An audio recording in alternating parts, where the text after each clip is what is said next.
Right now with a closer look at the cleanup efforts underway all across the state. Channel 3 Eyewitness News reporter Aya Galal has been out all night long checking out a number of neighborhoods. She is joining us live in East Haven now with more on the aftermath. Aya. Hi there, Aaron and Mark. Yeah, well, now that the storm has passed, United Illuminating crews are out in full force. We are just by Cozy Beach in East Haven, and here in town, there's about 13,000 people without power as of right now, and it could take several days before the lights can turn back on in all homes. Tropical storm Isaias sent strong winds tearing through the state. The heavy gusts brought down trees and power lines. I was driving on the highway on 95 on my way home, and the winds had really picked up at that point, and one of the light poles actually fell over. The wind just started to build up, got pretty hectic outside. In East Haven, a tree collapsed on a power line right by the Overbrook Early Learning Center. Students went home early, and fortunately nobody was hurt. Over in Hamden, the wind caused major issues around town. Trees were uprooted, and downed power lines left traffic lights at busy intersections dark. Many who live along the shoreline are used to severe weather. So we have a generator. We invested in one back when Sandy hit us. I've been here all my life. It doesn't scare me at all. But losing power in the middle of a pandemic did make matters worse.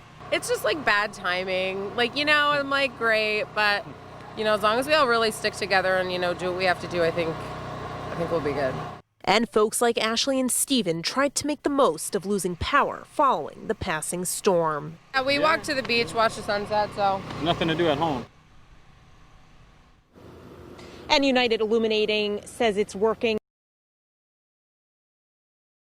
They are aware a lot of people are working from home right now during the pandemic, but an important reminder, if you do come across any downed power lines, don't go near them, don't drive by them, treat them all as if they are live.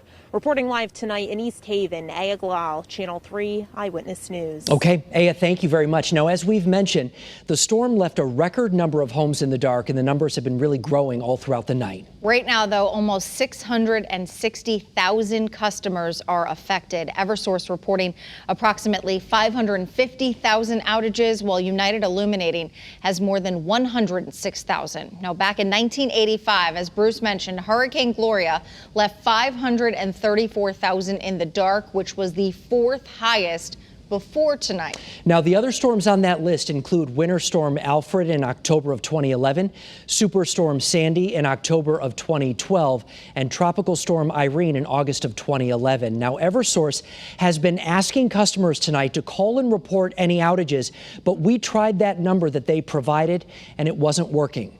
With a storm like this, it takes time to actually get out, see what the damage is, what it will require to restore power. So we can't tell you a time frame of how long it will be, but there is significant damage out there and obviously a lot of outages. A recording said they are having issues with the service, but crews are already out and will be restoring power in communities where it is safe. Now, for more right now on how Eversource is handling all these outages, we are joined on the phone by Eversource spokesperson Al Lara. Al, thank you so much for joining us tonight. We appreciate it. Oh, thank you. I appreciate it.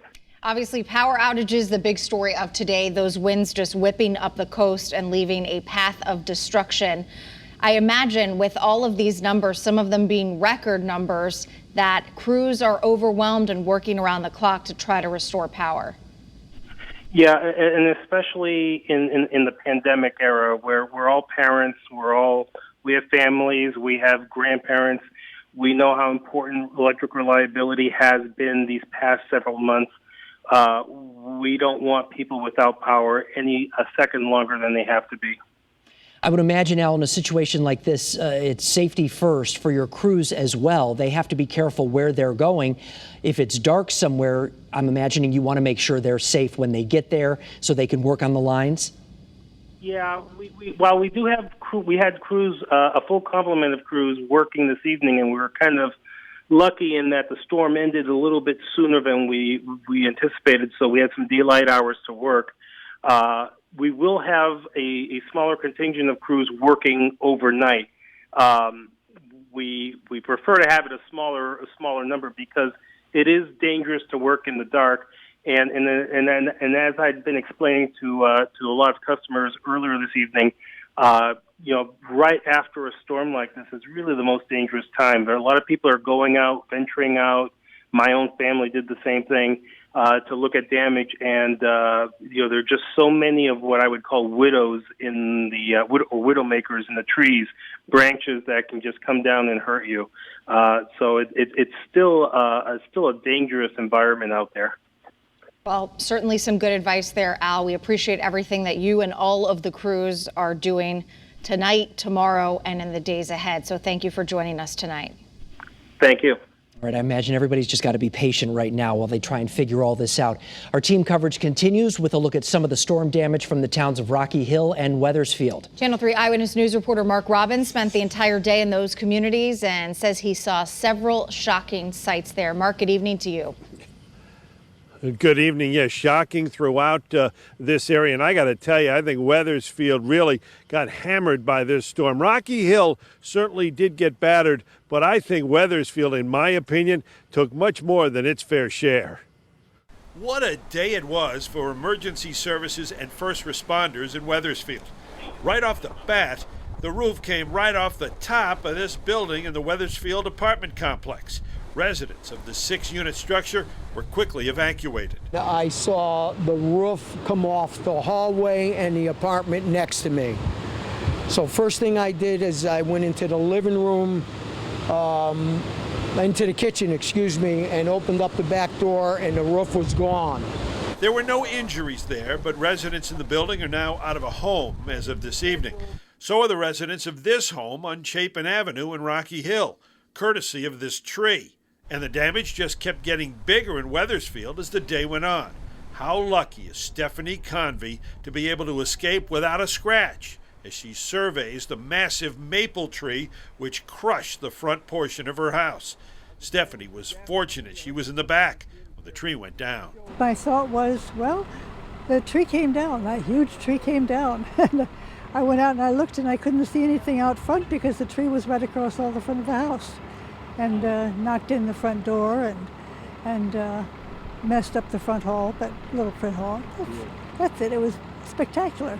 The biggest tree we saw today was this big fella on Wolcott Hill Road. So big it not only took down power lines, but punctured a gas line too. I don't know what they'll be able to do. We were more worried about the gas line right now, but they've got to take the tree first before they'll be able to fix the gas line. Jen and her family are grateful everyone in the area is safe, though they will miss their tall friend who threw them so much shade over the years. Yeah, it was the second one. We had a tree even bigger in this spot that we took down about 4 or 5 years ago because we were worried about it doing this. And this one was still good, we thought. So we at least had this tree, but now they're both gone. Yeah, they're very sad about that. It's going to be a long night here on Wolcott Hill Road. Behind me, they're continuing to work on that tree, and then, of course, they'll deal with the gas line as well. I think you could say that Wethersfield weathered the storm, but I'm not going to say that. I will say that I met a lot of resilient people in these communities. Reporting live in Wethersfield, Mark Robbins, Channel 3 Eyewitness News.